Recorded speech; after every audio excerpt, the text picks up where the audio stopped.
Welcome to Chapter 2 of this tutorial, I guess it really is, of this excellent game.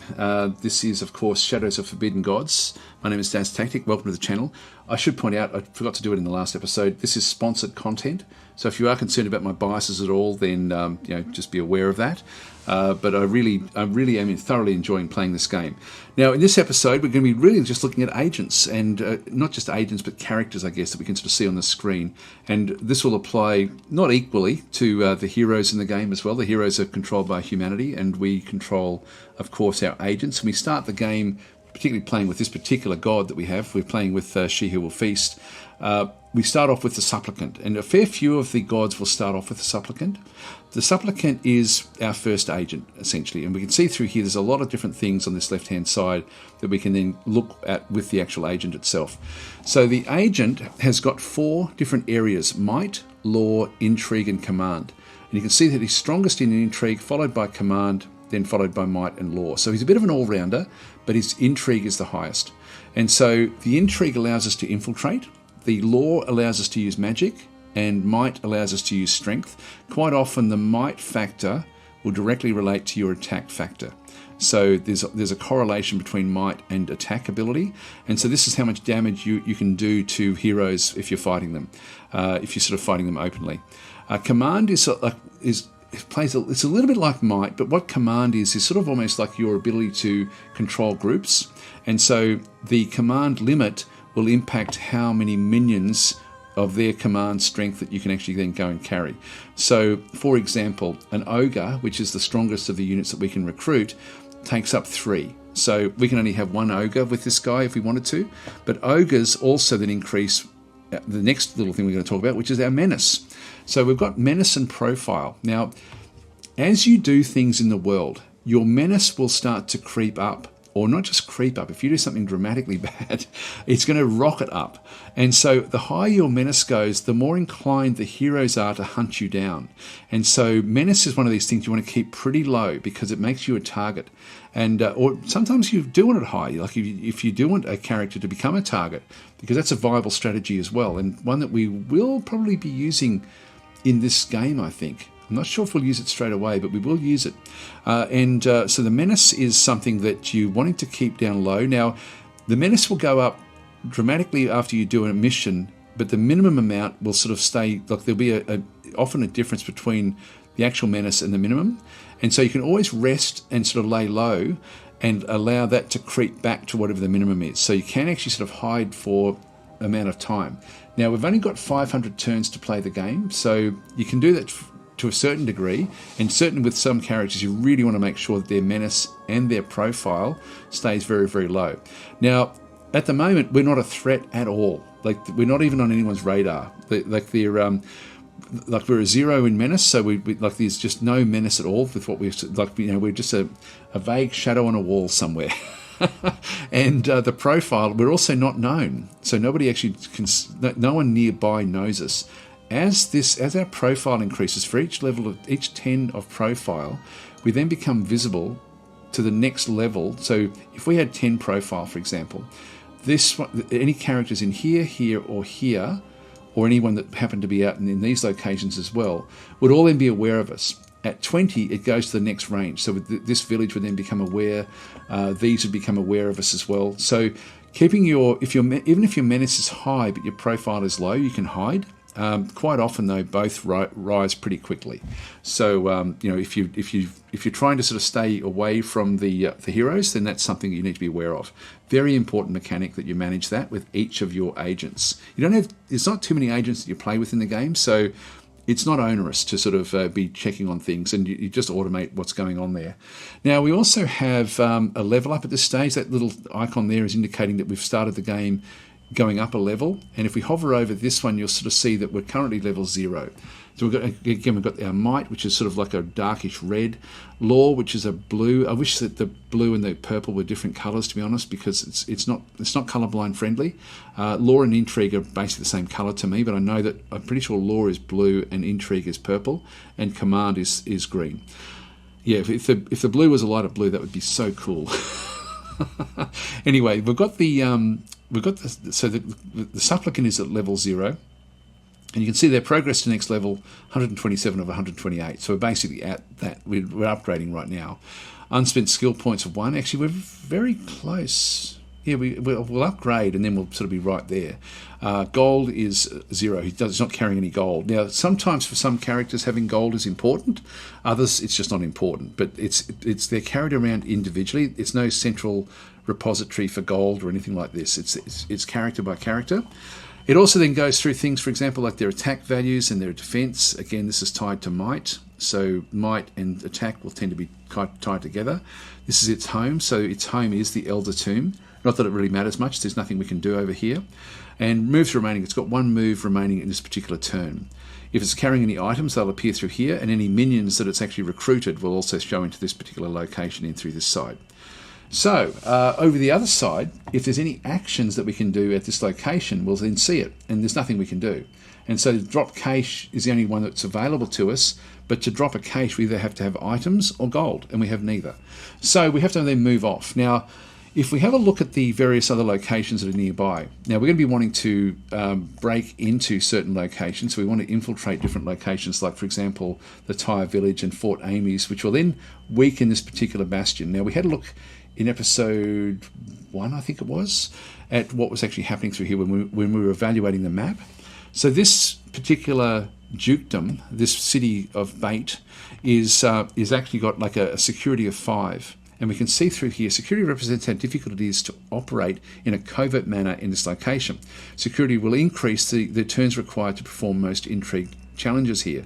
And so at the moment, that intrigue chance is 125 in complexity from the actual security. In fact, if I go back across and just make sure I've got challenges selected, these are all the potential challenges we can then go and do at this location. Now, to infiltrate this one fully, we have to infiltrate every single thing that's actually in this particular location, which means 3 of them. And so this is going to be hard for us to go and do that one. So we don't want to go and do this one immediately. We need to weaken the security that's actually in here. And we can do this a number of different ways. We can do it just by infiltrating the areas around it, which then weakens the security of those connected to it. We can cause dissent and problems in the kingdom and actually have, if this one has to sort of then deal with internal strife, then the security is going to then be dropping as well. So there's different ways for us to manage that. The easy one for us, though, right from the very, very start, because this is our plan A, or the first phase of our plan, is to infiltrate these 2 in here. And we can do that because infiltration is using, you can see their complexity of 175. Now, if I hover over that one, if I use this character here, I'm going to have to go to the location. So I don't want to go there. Sorry, if I just click somewhere else and then go back into here, you'll see that this one is only complexity is only 75 to do this one here. And you'll see that the menace profile and menace will rise by 2 and 7. So it's not really a bad one for us. And so complexity 75 with our current level of 4 intrigue is essentially going to take me nearly 20 turns to do that one. The fort is going to be the same, 75. Nothing much I can do with that unless it reduces to 0. So let's just go and start that process. It's just going to take time. Actually, before we do that, let's do the level up. So we'll go and you can either click on that with the character, or if we just cancel that one, you can go with the character selected, you can go to click on level up. Either one of those will do it. And we have different then options of what actually does go on. Now the conduit, so whenever this agent completes an in shadow challenge, gain 2 power, so cannot exceed maximum power. Now what that means is at this location, if we can do actually it's not, you can't do them at those locations, but at cities, we do actually have the ability eventually to do a in shadow. And so it's fairly easy for us to do this one. And so every time we do one of these at a location, we get 2 power points. But at the moment, the power is already at maximum of 1, and we only have 1. Eventually that will then come through, but that's not a bad one if you're wanting to make use of more and more of your god's powers. You just have to in-shadow these different areas one after the other. But to in-shadow it, what we need to do is have 100% infiltration of the city. So it will kick in a pretty major way by the mid-game if we took that particular option. Let's just go back to the character again and go to level up.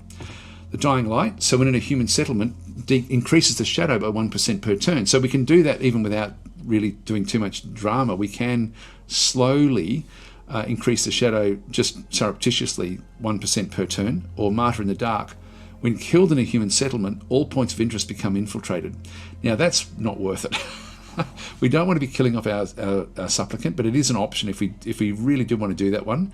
If we have a capital city somewhere, for example, that we really want to convert across, like this one here, for example, and we're just not having any luck getting it, we may sort of raise our profile and menace enough so that we get attacked in the city. We'd just say in the city, and then if we die in the city then becomes 100% infiltrated. Now this one here it's only got 2, vast sewers and palace.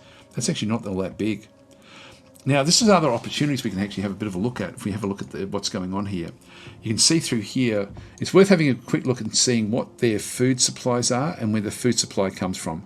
And so they're importing from Tyre Village. 19 is coming in from Tyre Village. And so they've got 37 food at the moment. Like, they've got a fair bit of food stocks available to them, so the food will dwindle off if we can disrupt this particular village. Now, we disrupt that one by raiding it, which we will actually do. We may even start off with that, actually. May start off that way. Not with this character. We'll get another character to do that. We want this one to stay in the shadows as much as possible. Now, the fort here has only got enough food to supply itself. So it's not presenting anything anywhere else. And that's probably because it's in an arid location, in a desert location. This fort here is also this convent is only feeding itself, which means that this city is also only getting the food from that one location. This is why these locations become so viable to actually then really push the narrative in the game to start to make these very, very weak. And so raiding that one would be a really, really good start. In fact, what we might do is go and look, it's very difficult to raid these locations. We might start the process of infiltrating this one, raiding this one with an orc, and then eventually raiding this one as well. So let's do this. So we're just like, this is sort of like our plan. Our plan was to also get these covens under control.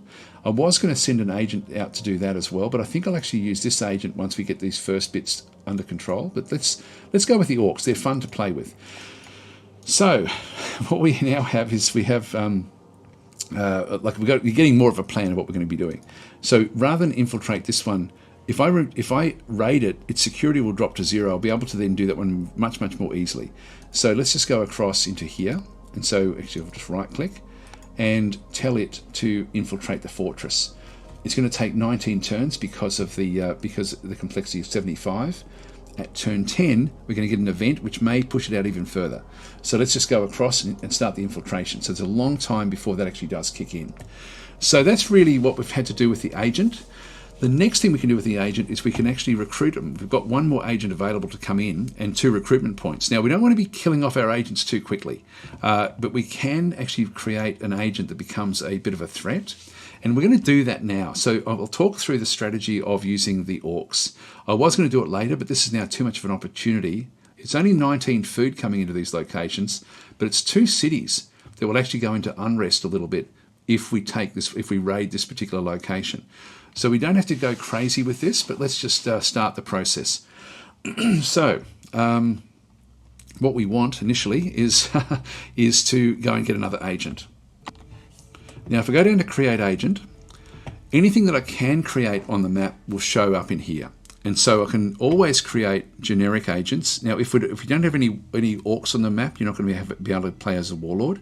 So you need to actually make sure that you do actually have orcs to be able to do this. So don't play on a tiny little world. At least make sure that you do actually have orcs if you want to use these. We have other characters which are unique. I'll ignore them for now, and we'll just go straight to the warlord. So these all have different abilities. Again, you'll sort of see the might, the law, the intrigue, and command. They also have unique abilities as well, where they can do very specific things. This one has like a howl that can actually haunt other characters. It can sort of drive them insane. We've got the courtier in through here. It's very, very good at stealing items and then planting them and creating dissent amongst the human characters in the map. The trickster is also someone who can do similar sorts of things. Again, very high intrigue. I was thinking of getting one of those two and using them to go across and start with the coven, so probably him, but I think we'll go with the orc. We'll play more aggressively. So we'll go down to the warlord, down through here, and you can see that his might is 4 and his command is 4. Now, there's a slight randomization with their hit points and things like that when you do bring them in. We go and click on him. Now we have to find a orcish fortress for him. If we just zoom back out, there's orcs down this way, so I can actually start him down there. Or we saw when we were evaluating the map that we can actually recruit ogres from up in here.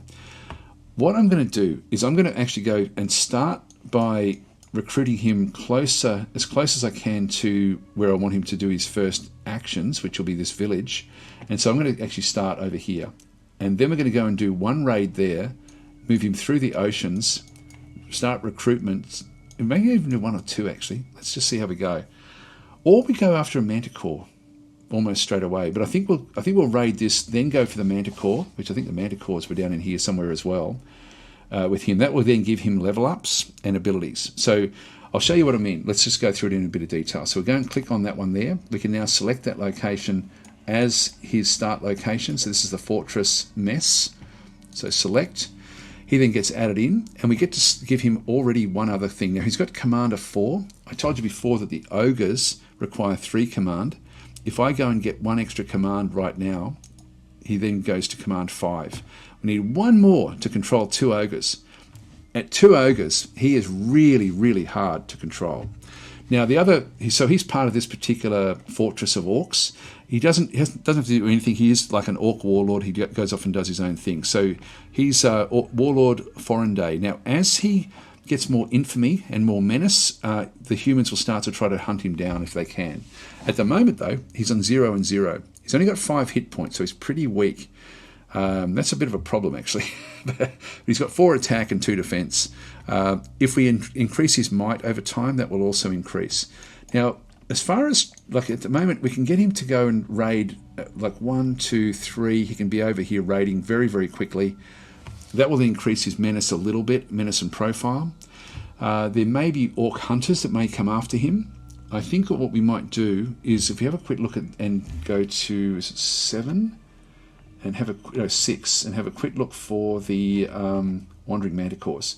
There happens to be a wandering manticore right where we are. So rather than go off immediately, let's go and take on that particular quest. So we've got a quest for a manticore right at that location. So we'll kill that manticore off.